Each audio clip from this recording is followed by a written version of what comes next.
Ngayon nga kapatid ay usap-usapan itong koponan ng Aurora na kung saan ang mga ito ay nakapag playoff secured na kung saan isang malaking achievements na naman yan sa koponan ng Aurora dahil bukod nga sa kanilang playoff secured, sila nga ay may win streak ngayon. Ang malaking katanungan, matatalo nga ba nila itong win streak ng Onyx PH noong MPL Season 14 sa score na 13-1? Mabibit nga ba nila yung ganyang standing ngayong regular season? Bukod nga rito kapatid, inamin din nitong ni Sanji na hindi pa nga nila nakukuha yung kanilang final form para sa regular season. Baka sa playoffs daw nila makuha yung pinaka-chemistry nila.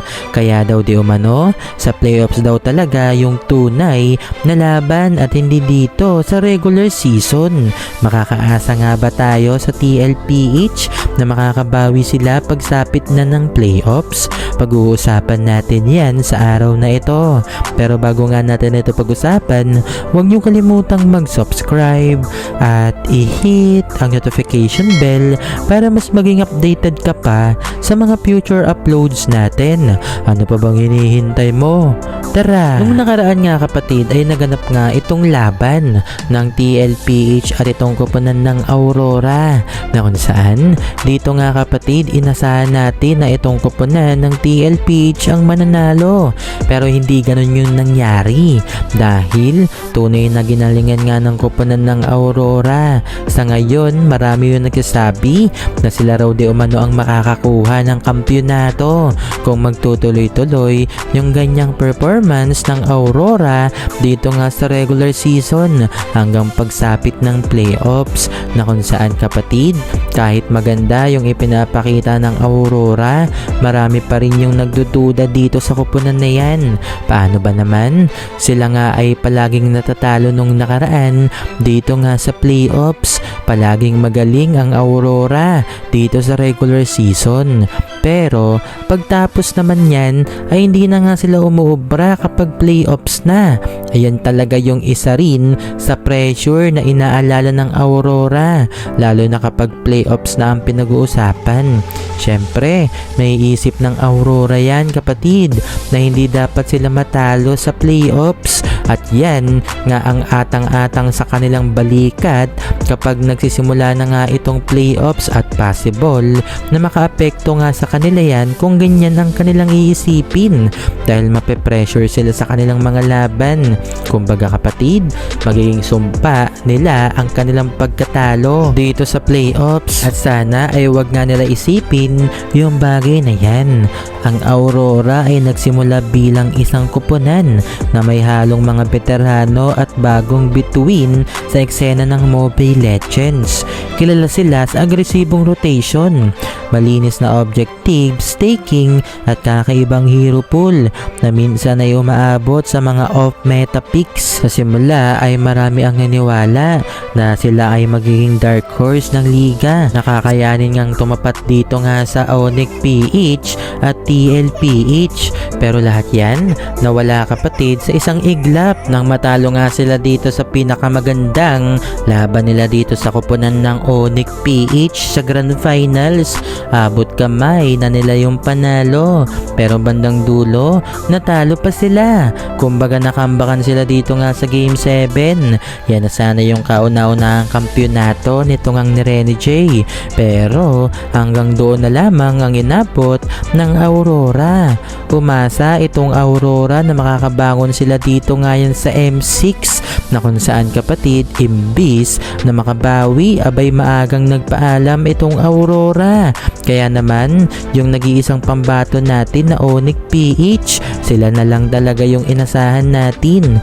Buti na lamang kahit hindi nga tayo nagkaroon ng PH versus PH sa Grand Finals dahil maagang nagpaalam ang Aurora. Ang mga ito ay tuluyang nagkampiyon dito nga sa M6. Dinala ng Onyx PH ang Pinas tungo sa kampyonato. Ganyan kalakas itong koponan ng Onyx PH na kung saan sa sumunod na season naman kapatid, maganda pa rin naman yung ipinakita ng Aurora. Umabot ulit dito nga sa playoffs Pero anong nangyari? Muli na namang silang natalo dito nga sa playoffs. Kumbaga kapatid, from upper bracket na punta sa lower bracket hanggang nalaglag na nga ng tuluyan. Di nagawang manalo dito nga sa playoffs, dahilan kung bakit pangbabash na naman ang inabot ng mga ito. Kaya naman ng dahil dyan kapatid, itong Aurora ay sinasabing chokeries ng MPL. Hanggang regular season lang daw malakas? Well, kung ating titingnan kapatid yung performance ng Aurora, ibang iba na yan. Di nakagaya noon. Syempre, basang-basa nga si Rene J kapag playoffs na yung pinag-uusapan. Ngayon kasi, itong si Light, sobrang unpredictable niyan. Simula nang mapunta itong si Light dito nga sa Aurora, itong sila Domeng, gumanda yung laruan. Gumanda rin yung laruan nitong ang nila Edward. At halos lahat ng players ng Aurora, sobrang solid ng ipinapakita nila ngayon. Di kagaya noon. Iba na yung Aurora, kaya sa tingin ko, di na magcho-choke yan.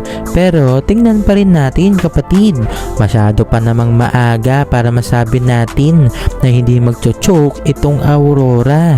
Tulad ng sinasabi ko, syempre pressured ang mga ito dito sa playoffs na kung saan iisipin nila na hindi dapat silang matalo dahil panigurado pang babash ang kanilang aabutin at panigurado na ang mga ito nga kapatid ay sasabihan na naman ng mga chokeries pag nagkataon. Sa pagpapatuloy nga kapatid sa pagkatalo ng TLPH, inamin nito ngang ni Sanji na di umano hindi pa raw nila nakukuha yung kanilang tamang chemistry bilang isang koponan na kung saan nandun na raw sila sa punto na malapit na nilang makuha ang kanilang chemistry nang makapag all in na nga sila dito nga sa MPL.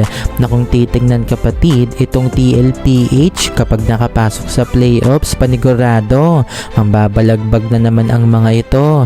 Alam naman natin na sobrang lakas ng TLPH. Pero dito sa regular season kapatid, lalong-lalo na kapag na-secured mo na nga kapatid ang playoffs, yung mga laban nyo ay hindi nyo muna ibibigay ng todo-todo o hindi muna kayo maglalabas ng alas dahil alam nyo na kahit gaano pa kayo kalakas sa regular season, kahit hindi pa kayo matalo sa regular season kapatid, kung sa playoffs matatalo lang din kayo.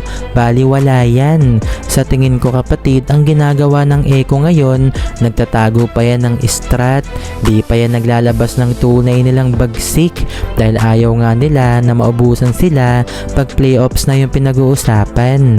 Hindi ba't napakatalino ng mga ganyang diskarte? Tulad nga ng sinasabi ni Carl T. si kapatid, ginagaya nila yung meta ng mga malalakas na koponan dito sa MPL-PH. Malamang sa malamang yan, ginagaya muna nila yung meta ngayong regular season sa Aurora at Onyx PH sa Scream. At kapag daw ito ay naging epektibo, ginagamit daw nitong ang nila Carl TC, yung ganyang meta dinadagdagan lang. Syempre, kung mauubos ka sa regular season, wala ka nang ilalabas sa playoffs, paniguradong makakontra ka nga ng inyong mga kalaban. Totoo naman yung sinasabi ni Sanji na ang tunay na laban sa playoffs talaga at hindi sa regular season.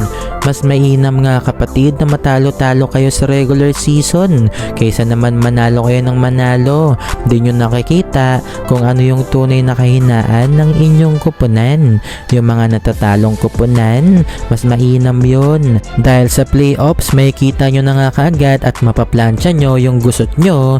Dito nga yan sa MPL. Noon, itong kupunan ng Aurora, drafting ang kanilang naging issue at ang kanilang ang pressure. Dito nga sa playoffs, kahit maganda ang takbo nila sa regular season, pagdating sa playoffs ay tila bigla na lamang nang babaluktot ang mga ito dito sa kanilang kaba. May mga pagkakataon na lamang sila sa series ngunit hindi nila maisara ang laban. Sana ay hindi ganyan yung ipakita nitong ang Aurora ngayon na kung saan nakikita ko kapatid sa top top 3 natin na TLPH, Onyx PH at itong kupunan ng Aurora. Kahit sino sa mga yan ang umabot sa Grand Finals, isa lang ang masasabi ko, nasa mabuting kamay ang ating mga pambato upang magkampiyon dito nga sa M7 nang sa gayon simula M2, M3, M4, M5, M6 hanggang M7 tayo ang magkampiyon. Gawin na nga nating isang dekadang kampiyon ang Pinas dito nga yan sa Mobile Legends. At yan din talaga yung mga kaabang-abang dito nga yan sa MPL. So kapatid, ano ang reaksyon mo sa video na ito? I-comment mo sa baba. Maraming salamat.